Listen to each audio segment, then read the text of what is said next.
Thank you, thank you. It's a pleasure to be here, but a displeasure to be standing in front of the camera. As you can see, it's a little different around here. I exist now. I'm a real person that can dance around all I want. I'm not going to because I'm bad at dancing, but I can if I want to. I can even do like a little spin and not like leave the plane of existence. I will tangle my cords though. But I used to leave like the plane of existence when I used to spin, so that's kind of cool. I exist. I'm happy about it. You should be too. But enough of that boring technology stuff. I'm probably pouring hours into it, but you don't have to care about that. And instead, let's talk about anime. But more specifically, we get to talk about bad anime. Now, I know, I'm in no proper position to hound these anime producers or writers. I don't think I could draw a dog properly. I don't think I could create an insightful story, but I don't need to be either of those to be a good critic, okay? I doubt that dude from Ratatouille knew how to throw it down in the kitchen, but he was sure critical about the stuff he ate. We're getting sidetracked. My point is that you don't have to be good at the thing you are analyzing as long as you are good at critically analyzing that thing. Now, I don't have a degree in anime analysis, but look, I have the right to call an anime bad, and I equally have the right to call an anime good. I have become an anime authority. And this is all pretext to me saying that the following shows I talk about are all based on my own opinion. This is just the way I view things, and I highly recommend that you go check out the shows for yourself. I am under the belief that you should have your own opinions on anime, okay? Carve your own path. Be the anime watcher you want to be, rather than the anime watcher society forces you to be. We're good? I can start shit-talking anime now? Cool. I think in order to actually understand what makes an anime bad, you have to understand what makes anime good. And I'd like to make this as objective as possible, because I don't want to get my own opinions in the way of this video. On this channel, we are analytical and scientific. I think. Saying that, I think the two main things that anime boil down to are the animation and the story. It's pretty easy to tell when animation is good. If it looks pretty and moves smoothly, then it is good.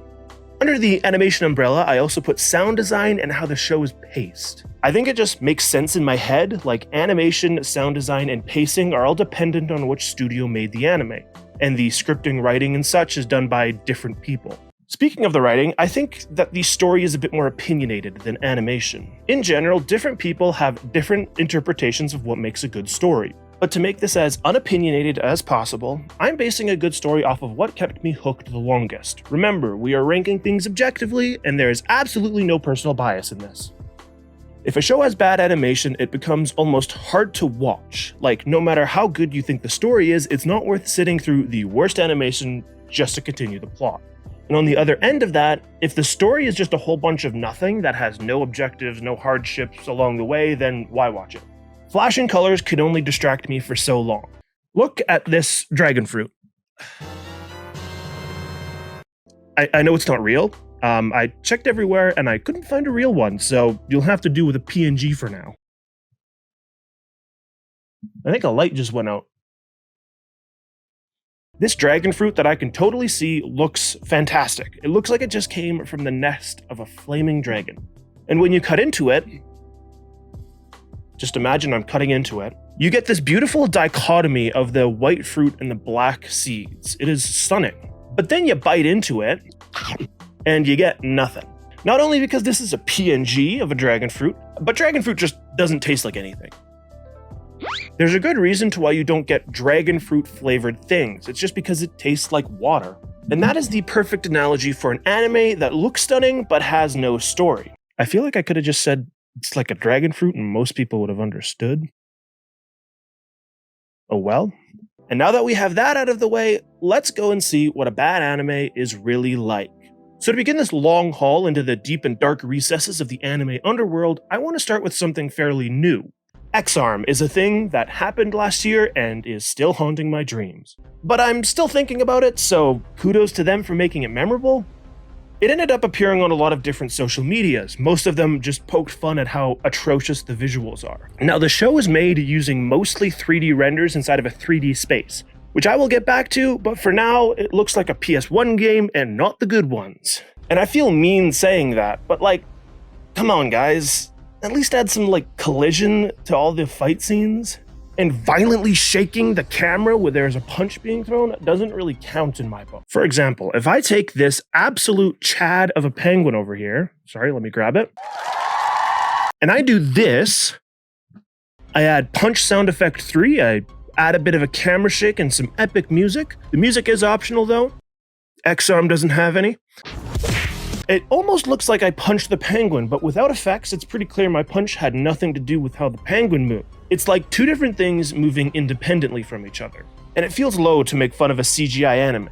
They've had their hardships and it's still growing into its own form of animation. But I feel like there's an industry standard for good CGI, and if an anime doesn't meet that bar, they will be eternally clowned on. Even attempting to make a full-length, nearly entirely 3D anime should only be done by people who have either worked extensively in the anime field and understand what good animation is, or a group who is knowledgeable in the field of 3D rendering. Now, I say that and makes you think maybe this team is that. Maybe they are 3D renderers and good animators. So let's run through the team that made this anime.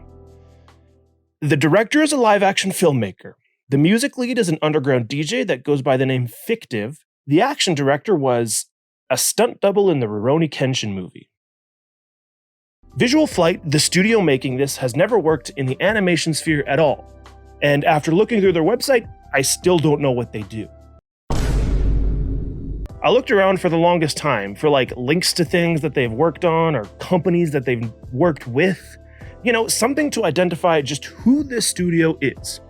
The only two things that I could find on their website was a showcase of the two games that they have worked on in the past, which was Sekiro: Shadows Die Twice and Elden Ring. Hello, cat. Hello. Okay, and next up on the anime docket is a little show called Fotocano. Fotocano, which I had to subject myself in preparation for this video. Originally, when I was writing this script, I was going to talk about Gibiate and how it does a really bad job at explaining its world and circumstances that its characters are in.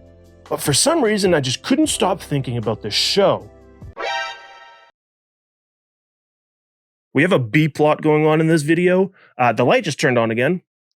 Sure. Fotocano is a 13-episode anime that was made by Madhouse back in spring of 2013, and it's a show that I've always known about, but never actually delved into because I just had no interest. Which is probably a good thing because I would have loved this show when I was 13. Sadly, I'm not 13 anymore, and I have the critical brain to look at shows and not be attracted to the big boobs that the show loves to have you look at. A quick description of this plot goes something along the lines of this. Kazuya Maeda starts off his new semester in school by bringing a camera to school. After realizing his passion for photography, he decides to join the photography club. The club's main focus is to, hold on, I want to get this quote correctly, preserve the youthfulness of our female students. One of the more weird things with Fotocano is the way that they choose to structure the anime into its unique parts. Now, it's not a negative right away, but Fotocano goes for a more branching paths type route instead of the linear storytelling that anime watchers are most used to. It's a bit jarring if you're watching it for the first time, but it can be very effective if you want to tell the story of an otome game, which is a story that has a set of branching paths that are all in their own independent world and there's no crossover from each other. A show like Amagami SS does a pretty good job at clearly separating each paths that you're watching, and each of the paths feel like they have their own time to shine. The good thing about Amagami SS is that it has 24 episodes that each have 6 different unique stories, and an additional 2 stories tacked onto the end, making a total of 26 episodes. Fotocano makes the decision to get through 8 different story arcs in the span of 13 episodes. I am no mathematician, but that don't add up. They end up rushing through a lot of the character development and plot in the show so that they can condense it all into 1 episode per girl. It ends up snubbing a lot of the time you get to spend with each of the characters. Now, I'm not going to call it a crying shame either. In my opinion, I found the different girls to be very surface level and comparable to other characters in the same genre. Haruka is a childhood friend, Aki is the student council president, I'm forgetting the name of the... Nonika is your upbeat athlete, and so on and so forth. From the get-go, it does not seem interested in telling you a very compelling story. It seems like a story that is constructed so that you can take pictures of different girls. I'll give the anime credit where credit's due. I think the pictures and overall visual style of the show are pretty. For being a show based on photography, it's easy to just use screenshots from your anime, but Madhouse goes out of their way to create pictures that look better than their animated counterparts. And personally, I think I went into this show the wrong way. I was hoping for a set of interesting stories that revolve around one person, but then again, is there a problem with me not getting what I want? In preparation for this video, I watched a lot of bad anime. I saw some of the worst animation paired with the worst storytelling. I'll run through my list. I watched X-Arm and Fotocano, obviously. I watched Gibiate, Skelter Heaven, My Sister, My Writer, Hybrid Heart Magic Academy Ataraxia, and High School DxD. I wanted to get a good mix of all the shows that the community calls bad and threw in a few of my own personal least favorites. Now, to make this easier to stomach, I watched them all at like 1.25 speed and had a nice stack of ciders beside me. I got on call with a few of my friends that wanted to suffer with me. I don't think I've laughed that hard in a while. There was something about these shows that made me lose the half of my brain that makes me smart, and I sat back and just enjoyed them for what they were. Bad anime. I thought about dissecting them and doing a full analysis on why I think these shows are bad, but at the end of the day, I don't think that's their purpose. That's not to say that the animators and writers were engineering an anime that we could all laugh at. I'd argue that they were pouring their heart and physical health into making these anime. Thinking about it, it might be a little rude to laugh at their work. But when I looked at the ridiculous plot devices that Hybrid Heart Magic Academy Ataraxia used to show some of the worst fan service, both confused and entertained me. Seeing Gibiate do the absolute bare minimum to create a cohesive story made me question the story less and just focus on the funny CGI monsters. I really enjoyed watching these shows. I did end up having to rewatch most of them, and I did have a suspicious amount of cider missing. But as hazy as my memory is, I will remember watching these terrible anime for the rest of my life. My name is Laszlo. Thanks for spending your online time with me. See ya.